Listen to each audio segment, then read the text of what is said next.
Okay, my name is Jassie Zaidi. I'm 17 years old. I'm from Piedmont, Oklahoma, and I attend the Piedmont High School. Mrs. Chamberlain is my French teacher, and she's absolutely the best. I'm sorry, but facts maybe, there. Anyway, the topic I chose to research was La Politique Française, a French-American comparison between two different political cultures. Now, this topic I didn't realize would be a little bit more difficult than I thought, but nevertheless, I did it. Next, please. All right, methods. These methods I used to carry out my research were relatively simple. For my peers at Piedmont, I handed out 15 questionnaires in English to a random sample of students. And for my peers at Devancy, I handed out 20 French questionnaires to a random sample. As well as questionnaires, I conducted several interviews, both with Sierra and Adrienne, and my host sister and my host father. As well as that, I would try to instigate a few political conversations at the dinner table.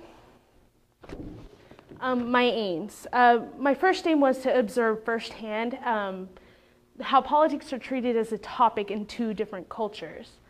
Both in the mind of an American teenager, the teenagers at my high school, and a French teenager, the teenagers at Devancy. I wanted to compare and contrast how politics are perceived in two different high schools, as well as gain further knowledge of the French population and how the population thinks about it. Next, please.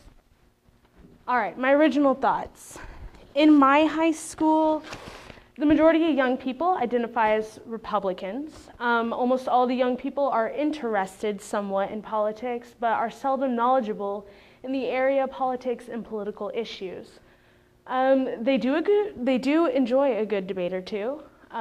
Most of the young people adopt their parents' or friends' political opinions and positions on issues, and we really consider politics to be important in social life. My original thoughts about the way politics were perceived in a French high school is that the students are like the kids at my high school, and it's pretty important, and they all take somewhat of an interest. I also imagine that they would like to share their political opinions and debate them thoroughly with friends and peers, though in good taste, and I predicted that politics would as well be important in their social life.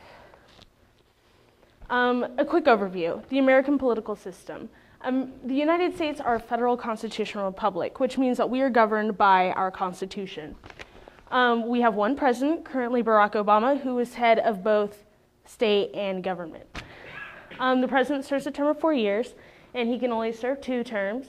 And there are 3 branches to the U.S. government: the executive, president, the legislative, Congress, and the judicial, Supreme Court. We have several major political parties, only we focus on 2, maybe 3. There's the Democratic Party and the Republican Party, Libertarian Party, Green Party, and Constitution Party. And as everybody knows, in the United States, you have to be 18 years of age and an American citizen to legally vote. The French political system, a quick overview. France is a representative democratic republic, meaning that the president is elected, but the power rests with the people. There's one president, currently François Hollande, elected in May 2012, and he's head of state. The prime minister is currently Jean-Marc Ayrault, and he is head of government. The president serves a term of 5 years, and he can serve 2 terms. I believe this is newly refined. The prime minister is appointed by the president, but can only be removed by the legislative branch of their government. The president does not have this power. There are also 3 branches of the French government. There's the executive, which is the president and prime minister. There's the legislative, which is parliament. And then there's the judicial, which is the state council. There are also several major political parties. The 2 that were focused on quite recently was the Socialist Party and the Union for a Popular Movement. Then we have the L'Écologie Party, the Greens, Communist Party, National Front Party, and the new Anti-Capitalist Party.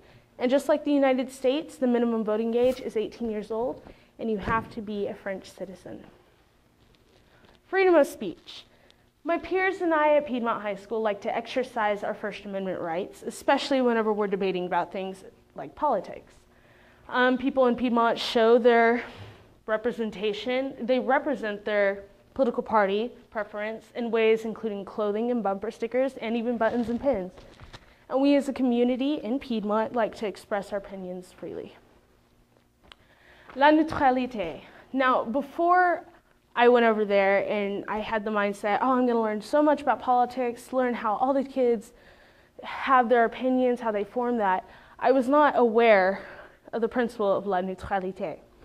Now, la neutralité is a huge policy in the French schools in which kids can't express their personal opinions in school, which I thought was quite interesting.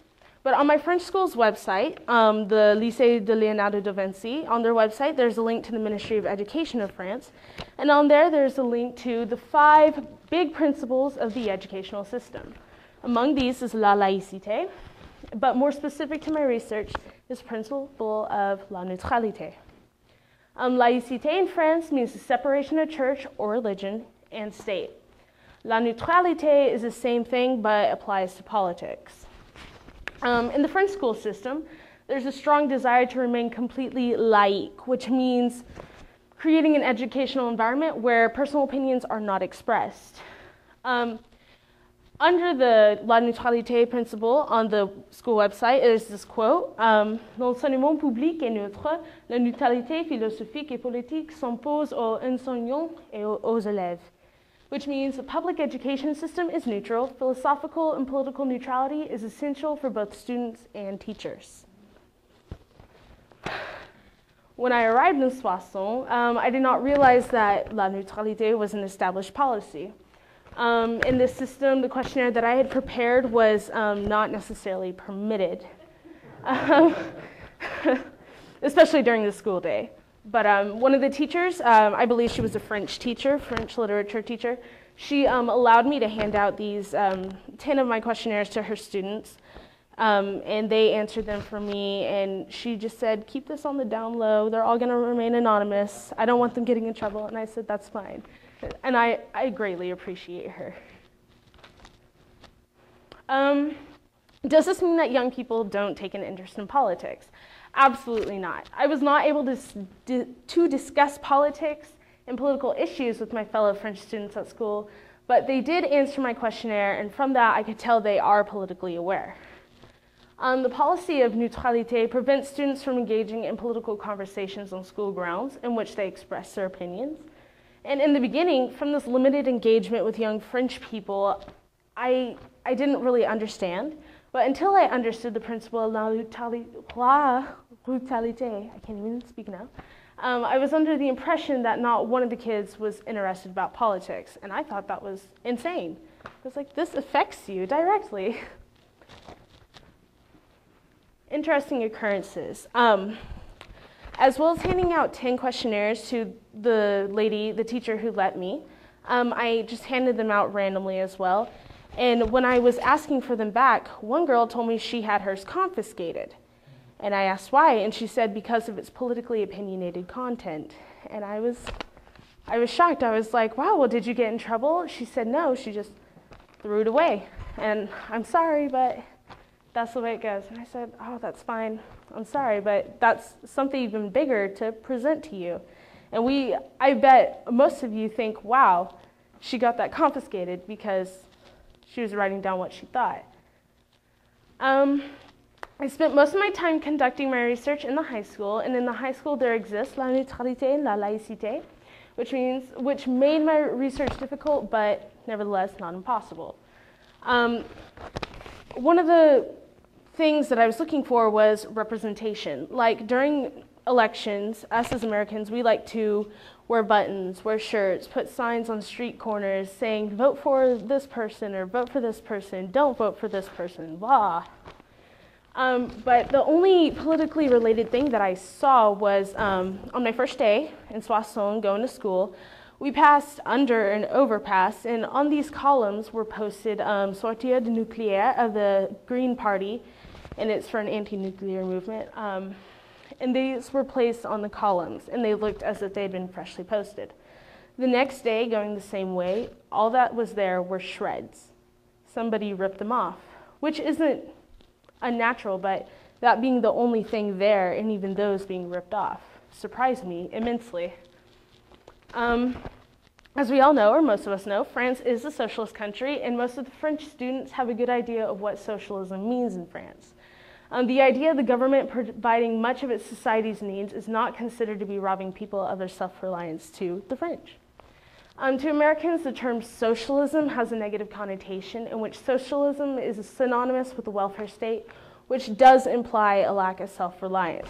Now, I say Americans, I do specifically mean Piedmont High School, and whenever I mention the term socialism, people go, no, we can't be socialists. We're not associated with socialism, which is fine, but it's feared. All right. In my questionnaire, I had the question, who did you support during the 2012 U.S. presidential election? And this is for my peers at Piedmont High School. From what I got back, half supported Romney, half supported Obama, which is a direct contrast between what I believed would be a 9-10 with Romney in the lead. As well as asking for who did they support, I asked why did they support them. For Obama, I have answers such as I agree with his social viewpoints and foreign policy. I believe in humanity before economy, and President Obama has always been more fair and less biased than any other presidential candidate at the time. And Mitt Romney never explained where he was going to get the money for his economic plan. For Romney, I got answers like, thought he was the lesser of two evils. I preferred his plans for a combination of business experience, fiscally conservative principles, foreign policy ideas, and opposition to the Affordable Care Act. As well as asking my peers at Piedmont who their presidential preference was, I asked the kids at Devancy who they supported in the 2012 French presidential election. From the ones that I did get back, and I did not get all of them back, especially since the whole confiscation event, from the ones that I did get back, I only had one person answer for Sarkozy, which I thought was incredible since he was the incumbent anyways. But only one person answered for Sarkozy, 6 people answered for Hollande, and the rest answered neither. They did not have a preference. For the one reason that I got for Sarkozy is because he supports the rich, which I thought was quite interesting. For Hollande, I have reasons because I have a lot of left ideas, and he's the one candidate who represents the left. He defends the French working population. I do not have a lot of confidence in Sarkozy. He has good arguments/points, and because he represents my views the best, social justice and education. Do your political opinions hurt your friendships and or your ability to accept a different opinion? Now, in my high school, we all can have a hearty debate, and after it, we'll still be fine. We will still be best of friends or acquaintances, if not even better friends or acquaintances. So I wanted to see, does this affect them if they do get into hearty political debates? It affects their relationships with whomever. From my American answers, I got ones like no, I like a good debate, absolutely not. However, I don't accept different opinions as truth. I tolerate them and respect them. True acceptance requires changing your own opinions, which I thought, wow, that's really intelligent. Nobody answers that. No, because I don't parade around sharing my political views. Sometimes they do because some people don't want to be friends with someone who doesn't completely agree with them. I tolerate almost everyone's opinions, though I hardly accept them. Almost a complete contrast in terms of why people said this. In my French answers, I got ones like, no, I do not mix politics and private life with my friends, and don't accept opinions that aren't the same as mine. Yes, because I do not like politics. It depends on the opinions, and not if my friends and I do not speak of politics. I think a different opinion would ruin our friendship. Factors influencing American teenagers' political ideology. Now this goes with why we talk about it, how we talk about it, and who we are supporting when we talk about it. Number one, the number one factor that influences American teenagers, and this is for all American teenagers, this family is number one, peers number two, social media like CNN, Fox News, Facebook, whatever, education, and geography. So though my high school is predominantly conservative, a lot of my peers form their political opinions based on their parents' political leanings. Many of my peers have no idea why their parents choose to be of whatever political affiliation, much less themselves. And this type of thinking can lead to always following what the majority thinks. With that said, in a democratic society like ours, it's ideal to be an individual and follow what you believe, not what everybody else believes. Factors influencing French teenagers' political ideology. And yes, this is for all French teenagers.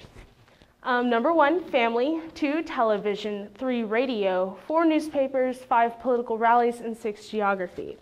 Now, when I was in the high school, I did not have the chance to see anybody openly support any kind of candidate, any political issue, event, whatever's going on.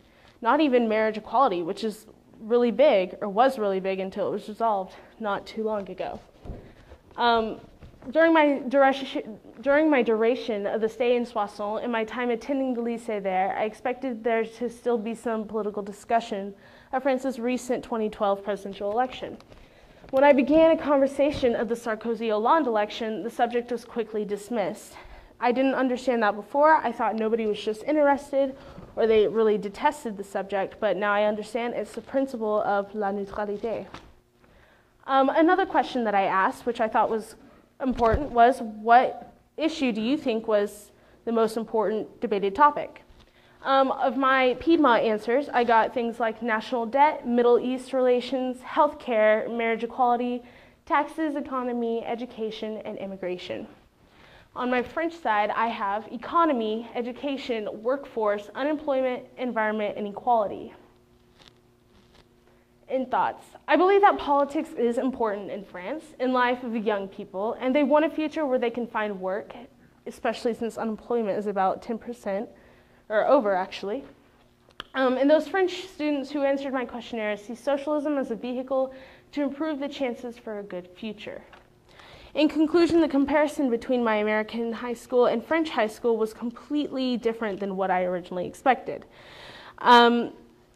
One of the important things that I have learned when experiencing different cultures is I need to keep an open mind, especially about subjects like politics, and I need to be even more open to another culture's differences. Because this shocked me terribly, and I came up with terrible judgments like, oh, you guys are all ignorant, okay, but that is definitely not true. The 2 weeks that I spent there have allowed me to scratch the surface merely, but have also made me realize what a huge topic this is. To truly understand this topic, it would take me years of studying, research, piecing it together, and figuring it out completely. This experience has given me a huge disadvantage, though, in beginning to understand a different culture than mine. Oh, that's upside down. This as well has inspired me to further study and research this type of topic, and I plan on conducting more research over topics such as politics, especially in the French perspective. I am extremely grateful to all the people who have helped make this wonderful experience happen. I would like to particularly thank the Alliance Française, including Madame Lambertson and Madame Webster. Merci beaucoup. I would like to particularly thank the Alliance Française, past, present, and future, for their support at homestays that have allowed me to grow in the knowledge of French culture, to learn the beautiful French language better, and to get to know real French people. These experiences will stay with me all my life, will continue to help me through life. Thank you.